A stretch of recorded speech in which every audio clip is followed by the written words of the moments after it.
Bismillahirrahmanirrahim. Nahmaduhu wa nusalli ala rasulihil kareem. Dear students, we are going to start the most important topic of this chapter. It is galvanic cell or Daniell cell. So, definition कैसे करेंगे? The cell which involves spontaneous redox reaction to generate electricity is called galvanic cell or voltaic cell.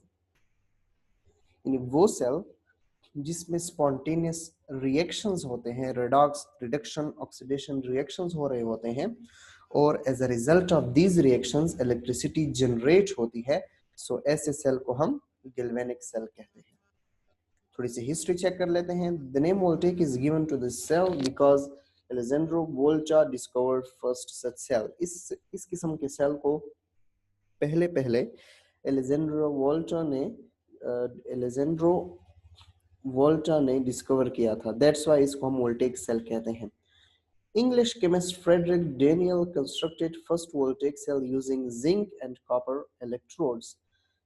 इसके बाद एक chemist Frederick Daniel ने पहली दफा zinc और copper electrode use किया. दैट्स वाई इस सेल को हम डेनियल सेल भी कहते हैं. In Daniel cell is basically specific for zinc and copper electrodes. The galvanic cell that contains zinc and copper as electrodes. अच्छा, कौन कौन से क्या क्या पार्ट्स होते हैं? पहले zinc bar dipped into 1 molar zinc sulphate solution. यानी एक हाफ सेल होता है, ठीक है, जिसमें basically 1 molar zinc sulphate solution होता है ZnSO4 और उसमें जिंक बार डिप होता है. ठीक है, हाफ सेल की डेफिनेशन हम आगे करते हैं. Okay, a copper bar dipped into 1 molar copper sulphate solution. दूसरे वेसल में क्या होता है? 1 मोलर कॉपर सल्फेट सॉल्यूशन, उसमें कॉपर का ही इलेक्ट्रोड डिप्ड होता है. थर्ड पार्ट क्या है? A salt bridge which is inverted U tube containing an inert electrolyte such as KCl. Its ions do not react with the electrodes and with the ions in the solution. It makes the electrical contacts between the solutions through which ions can move. याद रखें, salt bridge inverted U shape होता है, एक tube होता है, उसमें potassium chloride electrolyte होता है. अब याद रखिए, ये पोटेशियम क्लोराइड जो आयंस हैं, के positive and Cl negative ions जो हैं, वो इलेक्ट्रोड के साथ रिएक्ट नहीं करते. ठीक है, न ही वो जो कॉपर सल्फेट या जिंक सल्फेट का सॉल्यूशन था, उनमें से किसी के साथ भी रिएक्ट नहीं करते. बेसिकली ये just connection between these two half cells है. ठीक है, जैसे हमें पता है कि इलेक्ट्रिसिटी तब ही फ्लो होती है जब सर्किट क्लोज हो. ठीक है, ओपन सर्किट में कभी भी इलेक्ट्रिसिटी फ्लो नहीं होती. तो जस्ट आप ये समझ लें कि सर्किट को क्लोज करने के लिए सॉल्ट ब्रिज यूज किया जाता है. ठीक है, सो बेसिकली इलेक्ट्रिकल कंटेक्ट्स को मेंटेन रखता है. इन दोनों सेल्स के बीच में इलेक्ट्रिकल कंटेक्ट को बरकरार रखता है ताकि आयंस वगैरह मूव हो. फोर्थ पार्ट है, एक वोल्ट मीटर होता है जो कि मेजर करता है वेदर इसमें से करंट पास होती है या करंट पास नहीं होता, यानी इलेक्ट्रिसिटी जनरेट हो रही है या नहीं हो रही. अच्छा, हाफ सेल किसको कहते हैं? जब कोई इलेक्ट्रोड अपने ही सॉल्यूशन में 1 मोलर सॉल्यूशन में डिप्ट हुआ हो, जैसे जिंक इलेक्ट्रोड है, वो अपने ही आयनिक सॉल्यूशन जिंक सल्फेट के अंदर डिप हुआ होता है, उसको हम हाफ सेल कहते हैं. इस ईच कंपार्टेड को हम हाफ सेल कहते हैं. इस तरह कॉपर इलेक्ट्रोड जो है वो अपने ही कॉपर सल्फेट के सॉल्यूशन के अंदर डिप्ट हुआ हो तो उसको हम क्या कहते हैं? हाफ सेल कहते हैं. ठीक है, जब सर्किट कंप्लीट हो जाता है तो याद रखें, electrons begin to flow from zinc rod through external wires. याद रखें, zinc sulphate ZnSO4 sulphate ions जो हैं, ठीक है, सल्फेट आयंस, नेगेटिव आयंस, वो जिंक एनोड की तरफ अट्रैक्ट हो जाते हैं, मूव कर जाते हैं, और जो एक्स्ट्रा इलेक्ट्रॉन्स हैं जिसकी वजह से इसके ऊपर नेगेटिव चार्ज हैं जो सल्फेट ने जिंक से गेन किए थे, तो वो इलेक्ट्रॉन रिलीज कर लेता है। ठीक है, जिंक एनोड को दे देता है।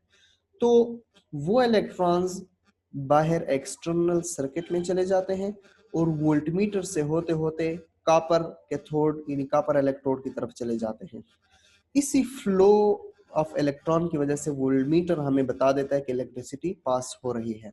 वो इलेक्ट्रॉन्स जब कॉपर कैथोड के पास चले जाते हैं तो यहाँ पर होता है Cu+2 कॉपर। कॉपर सल्फेट के आयंस में क्या मौजूद होते हैं? Cu+2 कॉपर केटायंस मौजूद होते हैं। वो कॉपर केटायंस वो दो इलेक्ट्रॉन्स गेन कर लेते हैं, ठीक है, और रिड्यूस्ड हो जाते हैं। वो दो इलेक्ट्रॉन्स जो जिंक एनोड की तरफ से आए थे। ठीक है, सो दोबारा देखें, जब जिंक सल्फेट आयन में हमने जिंक एनोड डिप किया तो वो आयन स्प्लिट अप हो गए, SO4-2 आयन बन गए। ठीक है, SO4-2 आयन जिंक एनोड की तरफ अट्रैक्ट हो जाते हैं, वहां पर ऑक्सीडाइज होकर दो इलेक्ट्रॉन्स लूज कर लेते हैं SO4।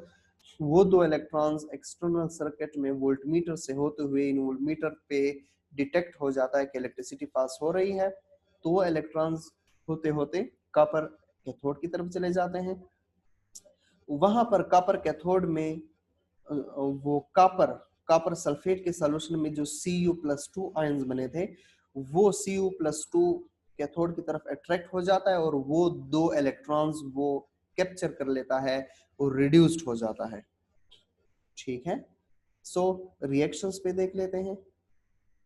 Reactions in Daniell cell, यानी electrons flow from zinc rod, zinc से चले जाते हैं through external wire to copper rod. क्यों भला? क्योंकि याद रखें zinc has more tendency to undergo oxidation than copper. जो जिंक है वो जल्दी ऑक्सीडाइज हो जाता है, उसकी ऑक्सीडेशन पावर ज्यादा है। ठीक है, जबकि कॉपर की ऑक्सीडेशन पावर ज्यादा नहीं है। तो यहाँ पर जिंक दो इलेक्ट्रॉन लूज कर लेता है बिकॉज ये it has more oxidative power, वो ऑक्सीडेशन पावर उसकी ज्यादा है, मोर इलेक्ट्रोपॉजिटिव है। याद रखें, tendency to lose electron zinc की ज्यादा है, tendency to lose electron copper की कम है। सो चूंकि इस कॉपर की टेंडेंसी टू लूज इलेक्ट्रॉन ज्यादा है तो ये इलेक्ट्रॉन लूज कर लेता है और वो इलेक्ट्रॉन्स बाहर की तरफ से कॉपर कैथोड की तरफ आ जाते हैं। Copper has lesser electropositivity or lesser tendency to lose electron, instead copper has tendency to gain electrons, तो वो electrons gain कर लेता है और reduce हो जाता है। ठीक है, so zinc atoms from the rod go into the solution and as zinc positive ions, leaving electrons on the rod. These electrons flow in the external circuit. The oxidation half reaction occurs at anode compound। अच्छा, दोनों possibility है।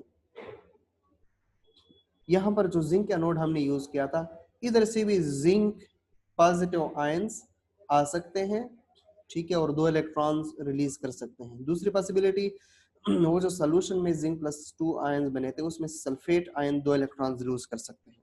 ठीक है, basically zinc ही होते हैं जो उसमें zinc, simple सी बात है, Zn एनोड से निकलकर Zn पॉजिटिव की फॉर्म में सॉल्यूशन में आ जाता है और दो इलेक्ट्रॉन इधर जिंक एनोड पे रह जाते हैं जो बाहर सर्किट में जाकर कॉपर कैथोड की तरफ चले जाते हैं।